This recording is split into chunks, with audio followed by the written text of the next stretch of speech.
I'm a little sad to be leaving this series. This is the last week in our Get Going series. It's been such a great series to talk about. It's been a great month period between this and Bible study to really, I think, re-engage, I know my heart, but I hope your hearts as well, in what Jesus has called us to in evangelism, into reaching out to others to make disciples who will make disciples. This morning, the story is all about sharing the news. And I know that we've been talking a lot about that, but we're going to look at it in the life of one person who was very far away from Jesus, that Jesus grabbed a hold of and brought near to him. And I've subtitled the sermon this morning, not just share the news, but that saved people want to see people saved.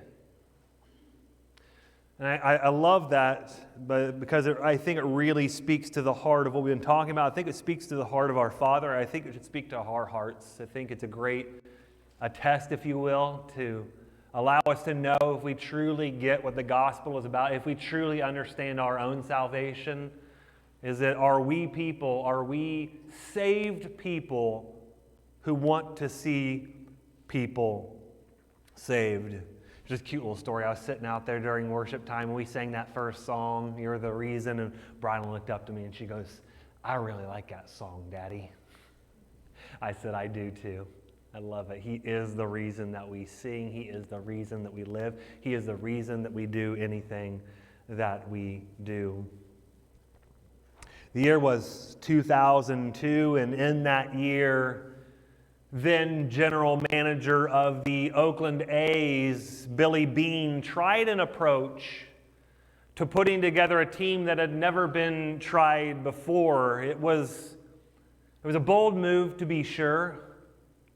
You see, having lost from the previous season 3 star players and having very little money, being a small market team to sign the traditional stars, Beane's strategy included using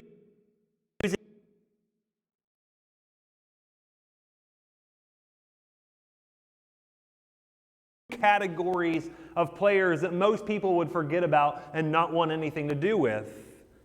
The first group of people that he looked at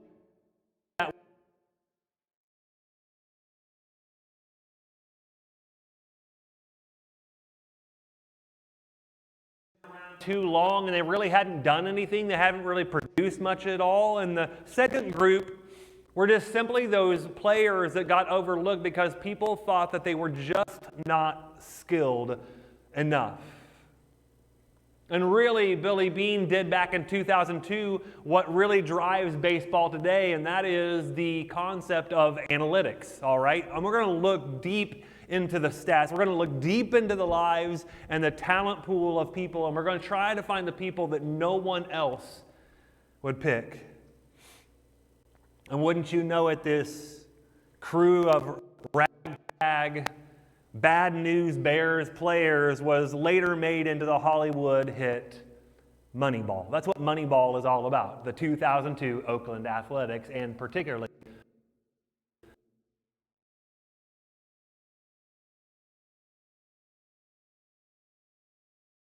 told the story how this little engine that could, the 2002 Oakland Athletics, defied expectations.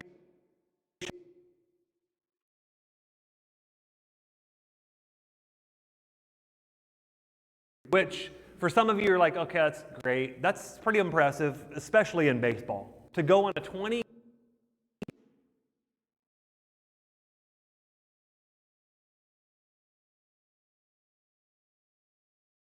and they won a startling 103 games. It was a truly magical and a very memorable season for the Oakland Athletics.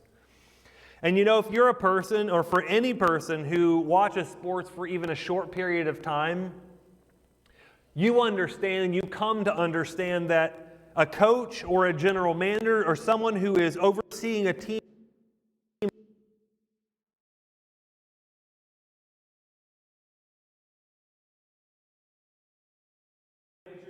by play calling and inspiration, but by recruiting.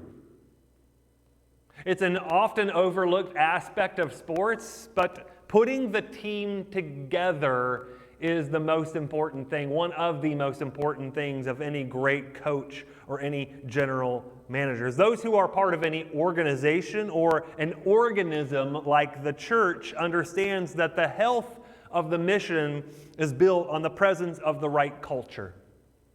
And the right culture is fostered with the right team. And the right team, sitting in the right places with the right kind of chemistry, comes from recruiting. Or as some people call it, cruiting.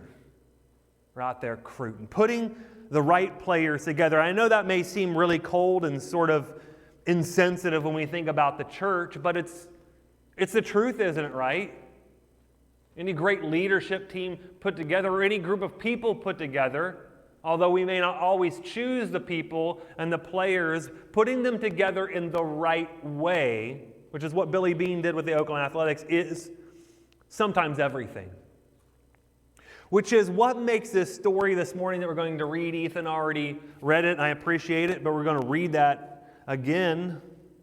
What happens in the life and the story of Matthew, if you have your Bibles, Matthew chapter 9 is where we'll be this morning. All of what I said becomes very surprising when we look at this moment in Matthew's life, and we look at this moment, and I honestly have to think, even after having read this so many times, it still is sort of confusing to me. That Jesus comes to Matthew and he says, I want you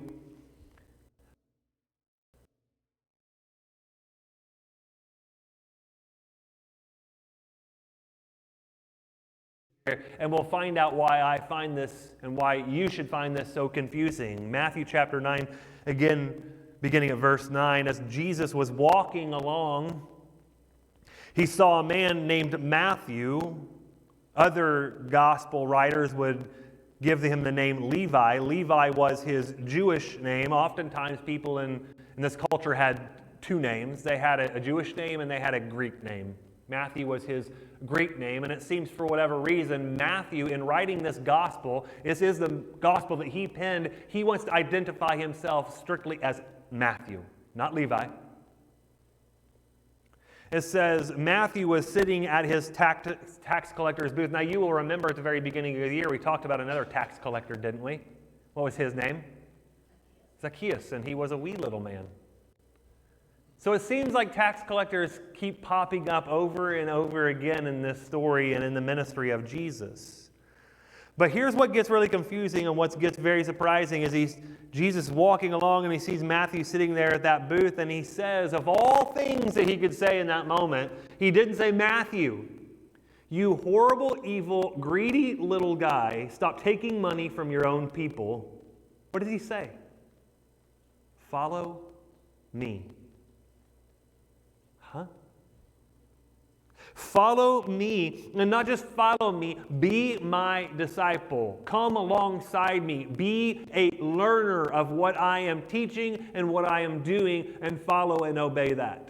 So not enough to just say, follow me, but follow me and be my disciple, Jesus said to him.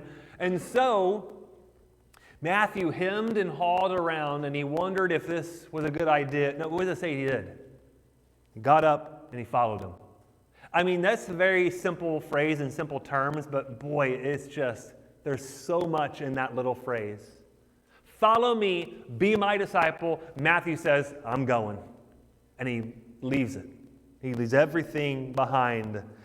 Now it says in verse 10, later, I don't know how much later this was. I don't know if it was days. I don't know if it was a couple weeks. It seems like it was not a very long period of time that Matthew invited Jesus, and he also invited the disciples of Jesus, and he also invited other dinner guests to his home, many tax collectors and other disreputable sinners, is what it says in my translation.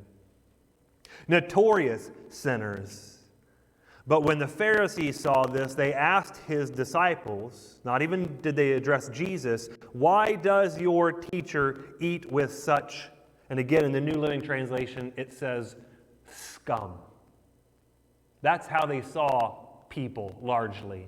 If you're not a Pharisee, you are just lowly scum. The word that they used was actually a phrase. The word was am haaretz. It was a Hebrew term that meant people of the earth or people of the soil. It was meant to be derogatory, that you are not pure like us Pharisees, you are just people of the earth. We have a phrase that's sort of similar to it, right? When you look at a person, and it's actually been turned and spun in a good way, is when somebody is a really great person, you just say that they're what? They're just the salt of the earth. They're just pure. They're just basic. They're just elemental. They're just great people. But it was derogatory.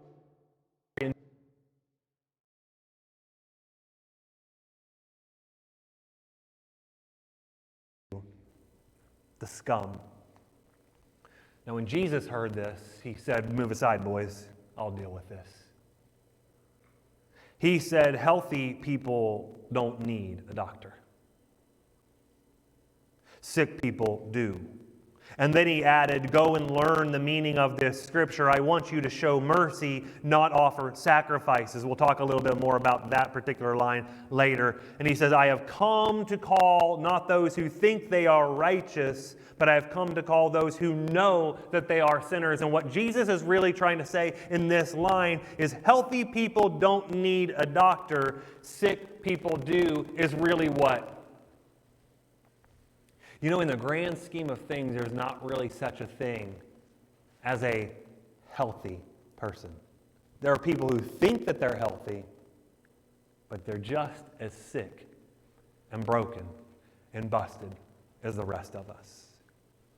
Now, let's be really honest. And again, if you've read this story 20 bajillion times, it becomes very familiar. Like, I know, Matthew was a tax collector and then became a disciple. Ho-hum. But there's something in this story. I mean, no one in their right, sane, ever-loving mind was ever going to pick Matthew for anything. If they were drawing up teams for dodgeballs out in the streets of Jerusalem, you know who the last person they would pick is? Not even Matthew, because nobody wanted him on either team. He would have stayed in that little tax collector booth because everyone hated Matthew so much. Not even Rome, who employed good old Matthew, would have picked him. Matthew would have had to pay for the right to collect the taxes, and only after he proved himself to be valuable to the empire. They didn't really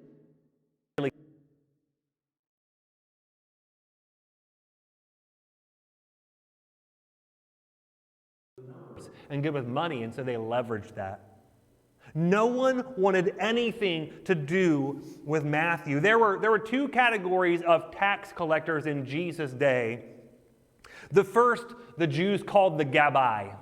The Gabbai were people who collected just general taxes. Think income tax, think property taxes. Those were the Gabbai.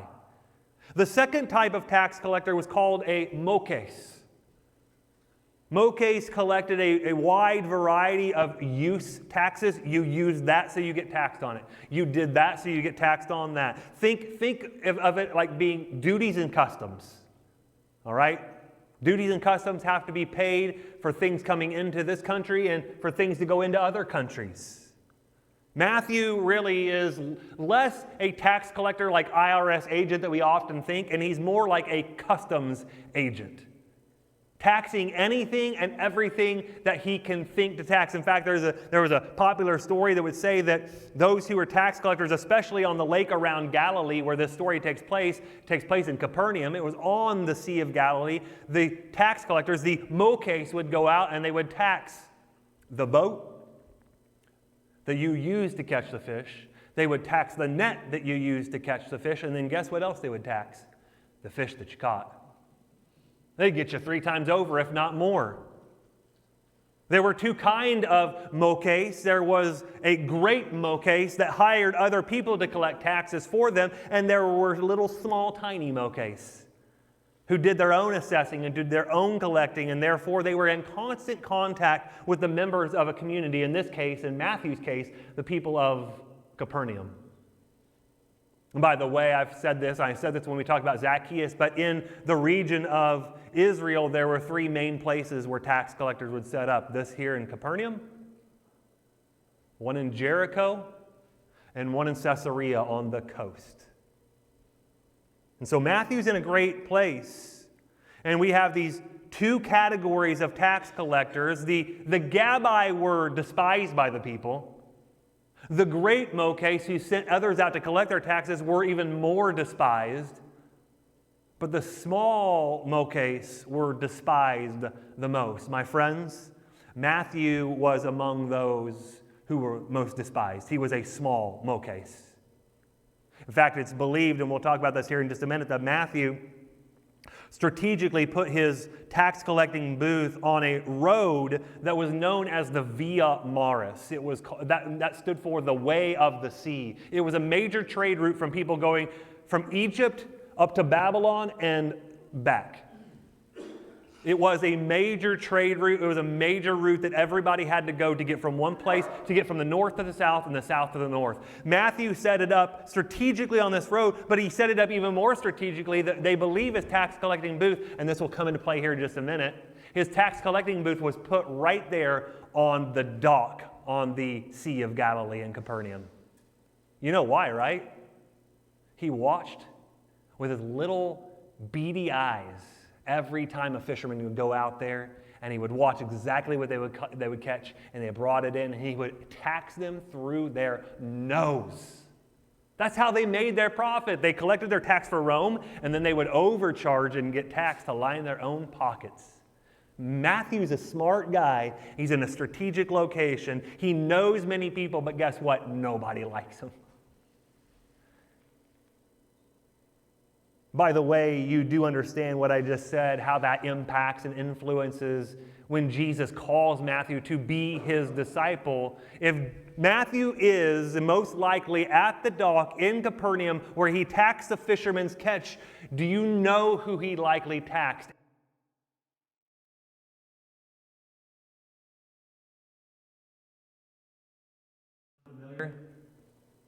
Peter, Andrew, James, John, they were all from Capernaum.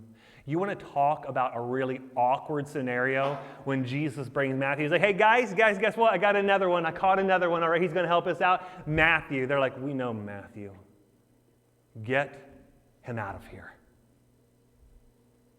That stinking little sniveling devil has been taking money from us every single day. We want nothing to do with him. Nobody wanted Matthew. But Jesus did. And that's all that mattered.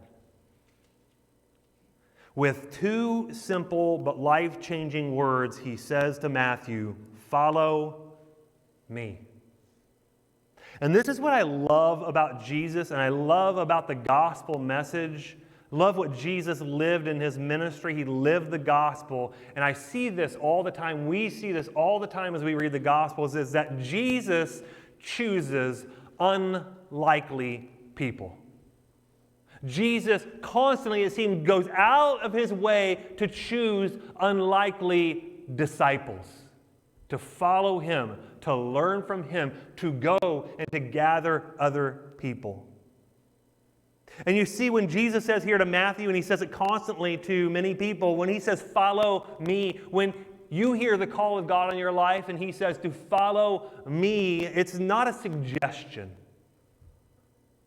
It's not even an invitation. Sometimes we'll cast it as that Jesus is inviting you to come and follow him. It's not a suggestion. It's not an invitation. It is a demand. The verb tense that is used here for follow me, it really means this. Follow me. Keep following me as a way of life and keep doing so for the rest of your life. You don't ever stop. And as a despised tax collector, Matthew would have fully understood and embraced Jesus' words that he came to seek and save the lost. We've already talked about that. We already talked about that moment when Jesus says, this is my mission. I have come to seek and save that which was lost. Matthew got that.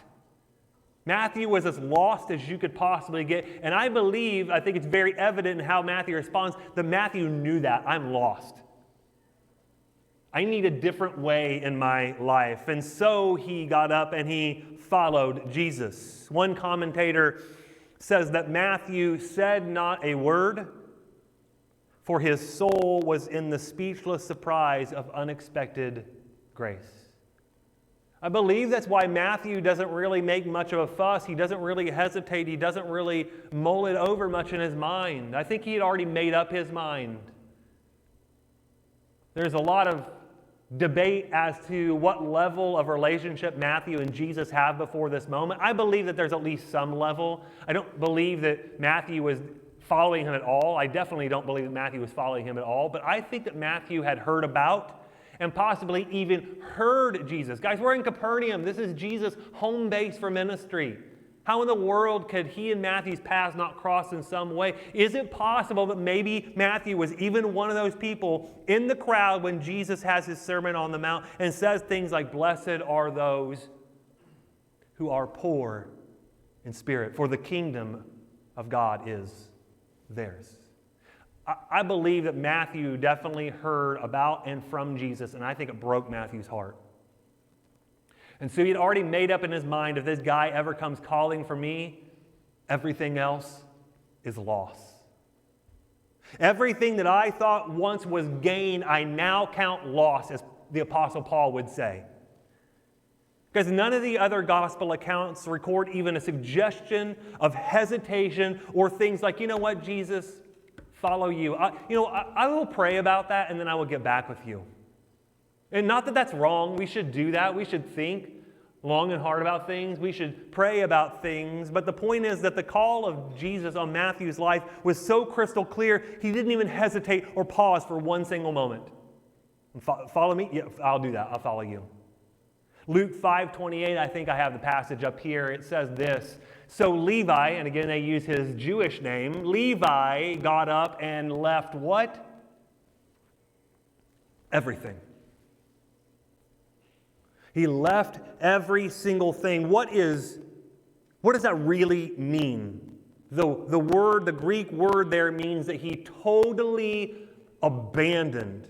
How much did he abandon? The word entails no exceptions. Everything was gone and dead to him that was caught up in that life of tax collecting.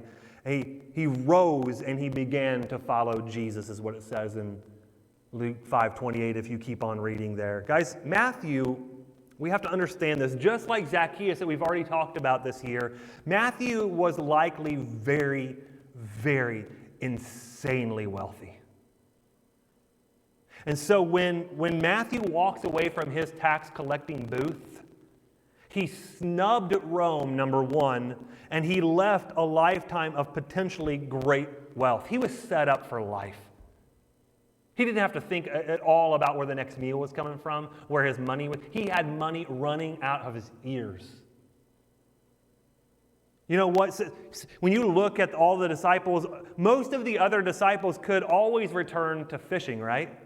And they did at certain points. They returned and went back to fishing. Do you know what Matthew could never turn back and do? He could never turn back and go back to that tax collecting booth. When he left it, when he stepped his first foot out of that tax collecting booth to follow Jesus, he was never going back. He could never go back. That's a massive, massive risk. Someone has said that Matthew, at that moment when Jesus says, "Follow me," and he does, Matthew closed up shop on his old life. You know, I love the way that's said, because I think that for many of us, there's still a hold on some of us from our old life, and we just need to close up shop and walk away. Done. I'm never going back to that. And as Matthew closes up shop and he turns the page on his life, Matthew the tax collector becomes Matthew the people gatherer, doesn't he? It's a very interesting transition. Matthew invites his friends and he invites his associates to meet Jesus. He says, "Jesus, come to my house. I want to throw a party. And by the way, I'm going to bring all of my little sick sinner friends with me." And does Jesus go, "Eek"? Don't do that. Now what's he do? Come on. Come all. I love it. Jesus loves a good party. Guys, this should always be the case, and this I think is a point of application for us in this story, is that following Jesus, us in our life following Jesus, must always result in sharing Jesus with others and to others. Guys, we have to get going by inviting the people we know to meet the Jesus that we know. And when we are changed, we want change for other people. Changed people desire to bring God's change to people. You see, not only does Jesus call and choose unlikely disciples, but he sends them to live out, he sends them to live on the most amazing mission that you could possibly think of. On the hills of being called to follow Jesus, what does Matthew do? What's the simple thing that Matthew does? Jesus says, "Follow me, be my disciple." What's the next thing that you see Matthew doing? Inviting, right? It's simple. He just invites. He throws a giant party for his friends. Wait a minute. What? Matthew, Levi doesn't have any friends. Well, I mean, not any Jewish friends, does he? But he has plenty of sinner friends. And he can only think about introducing them to Jesus. I mean, He's opened his home, he's pulled out all of the stuff, and he's throwing this amazing party with Jesus at the center. Guys, I want you to meet the man who changed my life. He has been a follower for a matter of moments, and he already wants to do everything in his power to bring people to Jesus. Amazing, right? He left his lifestyle, but he did not leave his friends. Matthew, the greedy, mischievous sinner, is now missionary number one, the head recruiter for Team Jesus. Think about it. How bananas is this? And we often think to ourselves, oh, not little old me. How in the world could God ever use a person like me? You know how? But because he powerfully used a guy like Levi, Matthew. Guys, this is God's sense of humor, I'm convinced. He loves to take nobodies from nowhere to tell everybody about the greatest and most important somebody. Charles Spurgeon says when Jesus met Matthew, Matthew was busy taking, but he was called to a work that was grounded in giving. Which is really appropriate because do you know what the name Matthew means? Gift of God. Matthew wasn't being very gift-like in his life before Jesus, was he? But after Jesus, he was massively changed and transformed. He became that gift. Another commentator says, when Matthew invites Jesus into his house with all his friends, this may be considered a kind of farewell banquet. Wouldn't that be amazing if when people came to know Jesus and they were transformed in their life, we're like, hey, whoop, stop, time out, stop everything. Let's throw a farewell banquet. You're going to say goodbye to your old life. This may be considered a kind of farewell banquet arranged by Matthew and at his house in honor of Jesus, bidding farewell to the old life, ringing in the new, and beckoning all to become followers of Jesus. You see, Matthew apparently sensed the evangelistic nature of his calling, and he responded by inviting his friends to a banquet in order to introduce them to Jesus. It's the reason why last week and this week I've been pressing on you, take these cards, take them everywhere you go, and just simply invite. There's power in an invitation. That you cared enough about me to come to me in all of your scaredness and in all of your reservation and say, would you like to come to church with me? And what you're really saying in that, by the way, is would you really like to come to church with me? Not because the worship is so awesome, but it is. And not because the preaching is so amazing, it's all right, but because I want you to see Jesus. I want you to see who Jesus is and what he's all about. You see, Jesus in his life, and Matthew, now that he's been called to follow Jesus, the desire was that outsiders should be invited to become insiders through the gospel. Nothing has changed, guys, over 2,000 years later. In our hearts, we should want to see outsiders become insiders. And do you know what's really, really interesting? I want you to hear this. And if you've ever wondered, like, why have I lost my evangelistic zeal and fervor in life? It's because most of us sitting in this room today have been Christians for longer than we can remember. I'm trying to think. 22 years, no, 32 years of my life. For many of you, longer than that. Here's what I think is very interesting to note about this moment here in Matthew chapter 9. Often the best evangelists, do you know who they are? Recent converts. If you really want to stoke the evangelistic fires in your life, hang around people who have just come to Jesus. If you want a church to catch the vision of what it means to be an evangelist and go and tell people about the good news of Jesus, just start converting people. Those are the best people. A narrow window of opportunity exists to exert your influence and to win more people when you come to Jesus for the first time. And you know what? Maybe, just maybe, as you look at the story here, maybe Matthew was just really famous for putting on great dinner parties. Like, you didn't have to put out invitations. You didn't have to put posters up in Capernaum. Just travel by word of mouth. Matthew's throwing a party tonight, and everybody's like, oh, I know Matthew's parties. They're good. Maybe, just maybe, it was that. But do you know what I think? I think it actually had a lot more to do with people wanting to get close to Jesus. To see what it was that had so drastically changed their friend and their work associate's life. You see, Jesus was magnetic and he was attractive because Jesus was so stinking compassionate all the time. He knew people were sinners.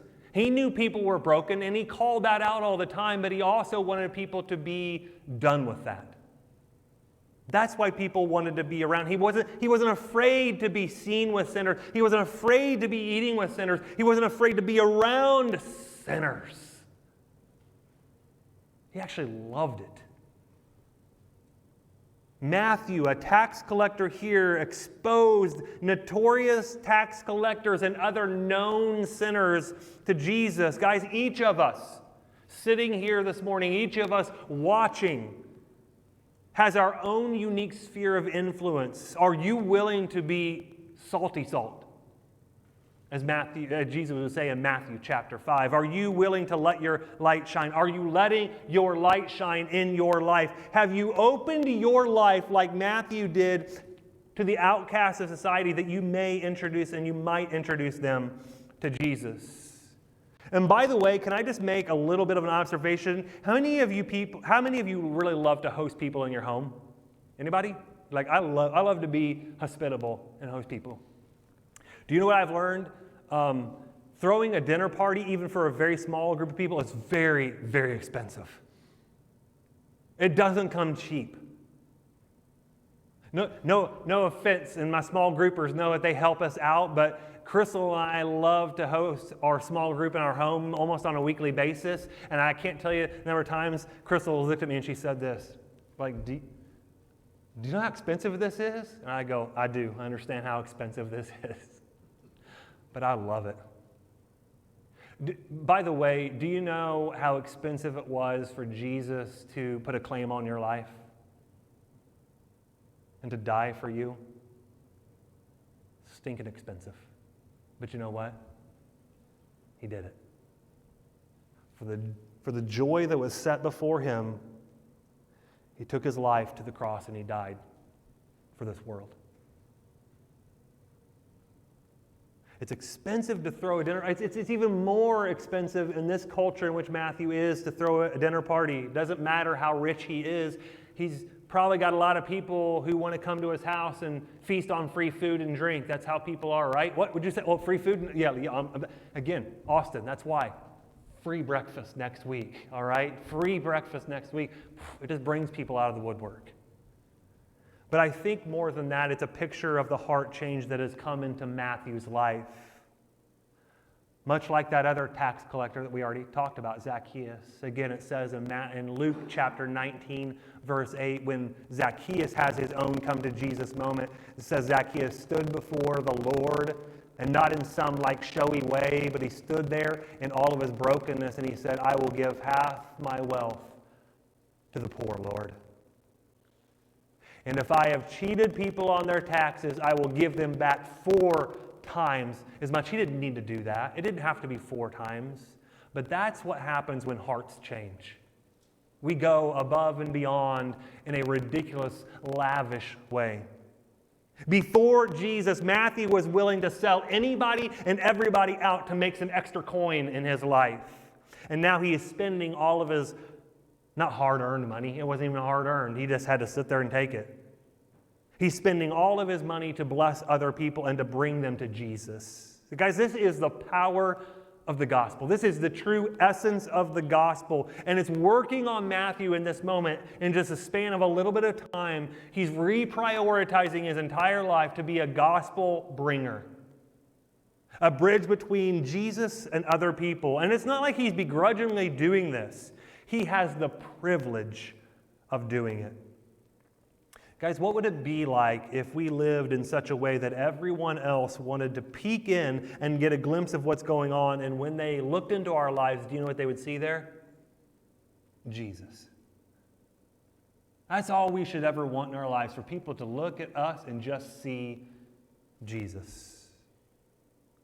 But the story's not over. Let's finish it up here. I want to talk about every good party has what? Has what? It has good food, but it unfortunately also has many times crashers. In this sense, I call them the party police. They're the people who are just looking out and be like, what are you guys doing having all of this fun over here, all right? That's the Pharisees. The party police show up, and they're not having any of it. Why in the world, they asked the disciples, does your teacher, he's not our teacher, your teacher associate, and not just associate, eat with such scum? There was a feeling, a very real feeling in Jesus' day, and I would actually argue it's a very real feeling even in our own day, that to associate with sinners and outcasts, and especially in this culture that Jesus lived in, to eat with them would risk having their cooties, their sin, rub off on you. But isn't it amazing? Not just here, but at every single moment of Jesus' ministry, rather than being scared of that, Jesus wanted his holiness to rub off on them. For the sick to become well. Why in the world does Jesus, and this was a phrase that the Pharisees used in a very derogatory way towards Jesus. Oh, that Jesus, yeah, he dines, he eats with sinners. Jesus' word is a badge of honor. Why does he do this? Why does he eat and associate with sinners? It's because, guys, while the other religious leaders of his day saw their task as keeping away and to quarantine themselves from any possible source of moral or spiritual rot and infection, Jesus saw himself as what he was, a doctor. A doctor who had come to heal the sick, to heal the lame, to make the blind see, to make the deaf hear. Guys, there is no point in a doctor staying in quarantine. He'll never do his job, right? Like, I went to school for all of these years and I'm so educated, but I'm going to be the best doctor that you're ever going to see, but I'm never going to go around patients. I mean, tell me how that's going to happen again. That's how the Pharisees.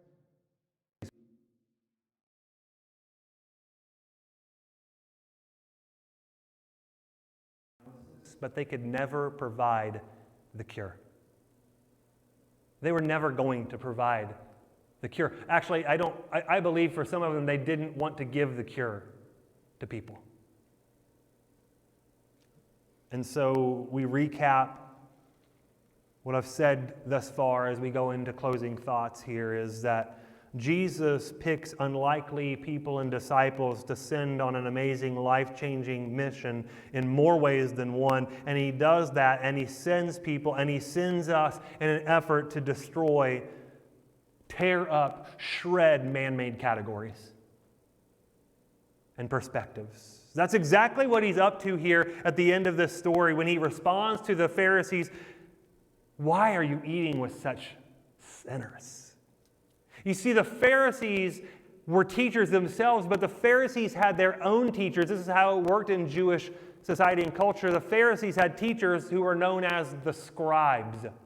I think often when we think about the scribes, we think of little guys running around with like little, tablets of stone, and they were chiseling, writing like little notes down. They weren't. They were teachers.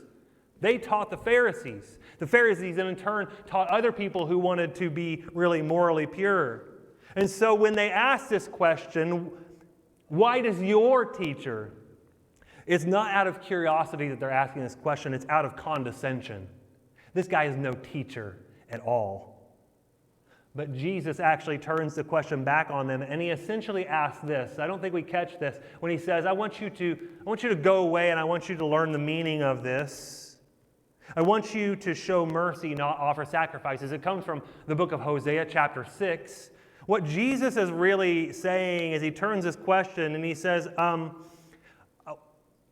why don't your teachers know the Bible? That wasn't very friendly, by the way. Wasn't very crowd-pleasing.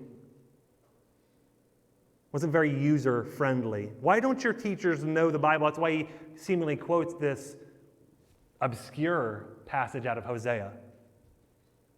And furthermore, he makes this connection. And guys, I think this is really the connection we need to see in our lives. We are no Jesus. Let's get that straight. We are no great physician, but I think that we talked about it last week, didn't we, right? Jesus sends 70, and I said what? It's kind of like Jesus had 70 little interns, medical residents going out to do house calls. You know what we are today? That. Jesus says to these Pharisees, I am a doctor. People are sick. These people in particular you see around this table are sick, and so I'm going to help them. Jesus is destroying all of their perceptions and their categories. Go ahead and continue reading in Matthew 9, verses 14 through 17. That's where he starts talking about patches and wineskins. And you go, what in the world? Why did he just bring this all up? You know what he's saying? I am about to blow your minds. I am about to shatter all of your categories and things that you think you don't know. The old religious patterns of yesterday will not hold the new wine of today's new covenant of the gospel in Jesus Christ. Jesus is not concerned with just holding on to shadows for ritual's sake. He's concerned with showing mercy by sharing the good news of God's saving grace. That's what Jesus is concerned about. That, my friends, is what we should be concerned about too. Little doctors, little interns running around trying to help Jesus save the sick and the lost. Our response should be when people say, do you know who you're hanging out with? Do you really know that person? Our response should in some way be like, yeah. I'm hanging out with sinners because, as I said in Bible study this morning, I'm a recovering one. We are simply all just saved sinners. That's the beauty of what Jesus does here in Matthew's life. Jesus doesn't just tolerate Matthew. Jesus calls him out and invites him to a new kind of life where he will immediately and more eventually be fishing for people. Jesus could have chosen anybody in that crowd. There were always crowds around Jesus. He could have picked any other one person, especially somebody who was already following Jesus. Matthew wasn't even a follower of Jesus. That's what's so crazy about this, that Jesus can pluck people out of the crowd, change their life so tremendously that all they want to do is follow him and bring other people to him. I mean, isn't that the great news? Isn't that really the gospel? Matthew is in his booth actively sinning, and Jesus said, I want you. I'm calling you. It's what Paul would say in Romans chapter 5. I love this verse. God showed his great love for every single one of us in this room, that while we were still sinners, Christ died for us. While we were actively in our little tax collecting booths, Jesus said, I want you on my team. Unthinkable. Jesus' purpose and mission, without question, is the salvation of the lost. His encounters with despised sinners and society's outcasts is centered on sharing the joy of His presence. He wants to be with us. He doesn't just want to tolerate us. He really wants to be with us. He doesn't want to exclude us. And we have the privilege, guys. I don't think we often understand this. This is why I preach so much about this. This is why I'm so passionate about this. He wants us to have the privilege of being disciples who become declarers of the good news, who make other disciples. And really what we see in Matthew's life is that Jesus calls sinners to Himself, and that He calls very crooked people. But Jesus has a knack for making very crooked people straight. Focused on one thing, God and God alone. And I have to ask this. This is very interesting. If you read Matthew 8 and 9, do you know what you find a whole lot of in Matthew 8 and 9? A lot of healing miracle stories. People who are lame, people who are sick, people who need Jesus to really touch their lives. And then here in Matthew chapter 9, starting at verse 9, we have Matthew who shows up. You're like, that's really weird. Like all of these healing miracles, why in the world does Matthew insert himself in the story right here? You know why, right? I mean, think about what it would have been like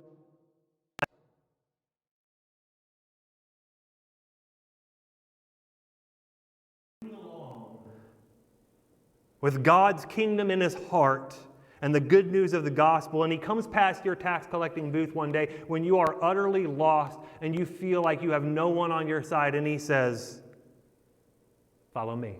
Do you know what it would feel like in your life? That's right, it would feel like a miracle. A healing miracle. In fact, in verse 9, especially in the translation of Luke, but here as well too, it says, and it uses the idea of a resurrection. It says that Matthew arose. That word that is there means resurrection. He arose and he followed him. And as Matthew follows, he flings out an invitation to all of his friends. And he thinks this, and I think we should think the very same way. Hey, you know what? If Jesus can save me, if Jesus wants me on his team, you know what I bet? I bet these other friends of mine are prime real estate for change.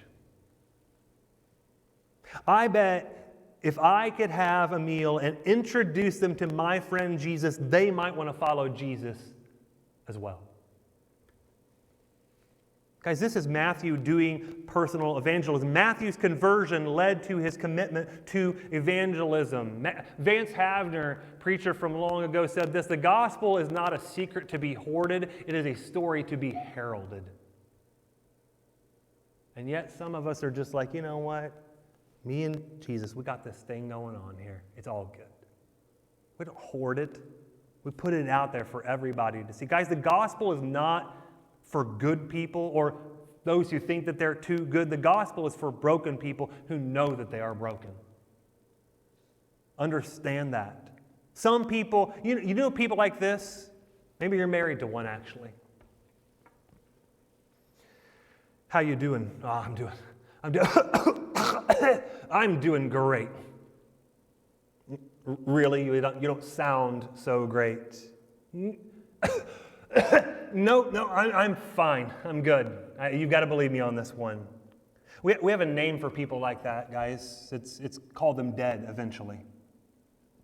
Or at best, a medical emergency. Guys, we're not fine. People in this world are not fine no matter what they tell you. And so how in the world, this is very important, I want to just really bring all this together, this entire series into this. How in the world do you play your part in inviting others to see Jesus? I have 5 looks here very quickly. I'm going to rattle them off. If you want them later and to write them down in their fullness, you're welcome to. The first thing is this: you need to look around. Look around you and identify those who do not know Jesus as their Lord. And by the way, if you would say to yourself, I don't really know if this person doesn't know the Lord, then you don't know them very well. Know them well enough to know if they know Jesus. And when you find out that they don't know Jesus, write their name down. Second is this, look up. Look up and pray every single day for the person or the persons you have listed there. After you look around and you look up, you need to look out for opportunities to build your relationship with these people. And be like, yeah, I'm just going to save them and then I'm just going to move on to the next person. No, build a relationship. Care about people. Actually love people. You also need to look forward. Look forward to your party. I don't know, maybe it is an actual literal party that you throw, or it's a moment where you can gather all these people and say, you know what? I want to tell you all about how Jesus changed and is changing my life. Invite every single person you have on your list if they'll come. And then the last thing you need to do that we often forget is that you need to look after. Look after those who give their lives to Jesus and help them to grow in their faith. That's the missing link that we often do. I just want to save people, and then I'm just going to go on to something else. No. Look after people and help them to grow up in the Lord.